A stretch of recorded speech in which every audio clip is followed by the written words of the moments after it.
I am Ram Kumar, Assistant Professor, Senior Grade, Department of Aeronautical Engineering, Nehru Institute of Technology, Coimbatore. So I am going to present about the topic of mechanical property. So first of all, why should we know that mechanical property? See, there are so many materials are there, like materials, non-materials, polymers, composites. There are so many materials are there. So each materials we are selecting based on its property only. So that thing we are going to see in this slide. So first of all, we should know about the different kind of stresses. So the stress we can classify under that simple stresses, indirect stresses, and combined stresses. So in that direct stresses or simple stresses, there are shear stress and normal stresses. So normal stresses means the load which are acting perpendicular to the cross section. You can see here. So this is an object, and this is a perpendicular to that plane. So here the load which is acting exactly perpendicular to the object. That's why it is called as normal load or direct load. So in that there are tensile and compression, both loads are coming. Okay, so tensile means which is pulling, compression means which is pushing. And next is about that shear load. So shear load means the load which is acting tangential to that your cross section. And next one is called as twisting load. And next one is called as bending load. Like that, while we acting that different kind of load on an object, how the material is behaving. So based on that, people are selecting for the different kind of application. So I am going to show an example. So this is a chalk. So the chalk property has very less hardness, and it is easily to be wear. Then only while we write that in board, the solid form is converted into that board, and we are getting the letter on the board.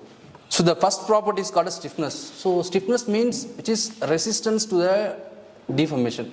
While with the load, external load, it may be a tensile or compression or shear or bending, it has to resist that deformation. So that is a property of the stiffness. Usually that mild steel has a higher stiffness than the other material compared to that aluminum beam.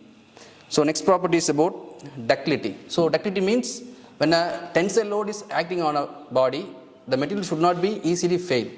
Instead of that easily fail, the length has to elongate.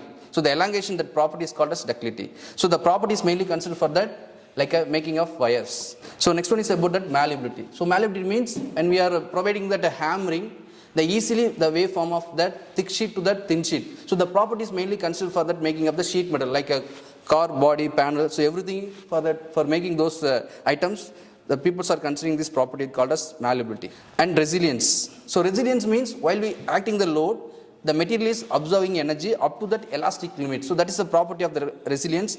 It is considered for that making of that coil springs. The next one of the very important properties called as hardness. So hardness means its resistance to the scratching or indentation or abrasion. So that is a property of your hardness. For example, the glass, ceramics materials are it's a hardenable one. And brittleness. So brittleness means while we providing that the external load, its inability to resist that shock load or impact load. So it is easily failure is happening. If you take that ductile material means while we providing that load, it won't easily deform or get failure. But in case of the brittle material means the immediate failure is taken.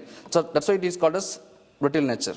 The next one is called as greave. So the material is placed in that elevated temperature over long period of time, how it is behaving. So that is called as a progressive deformation.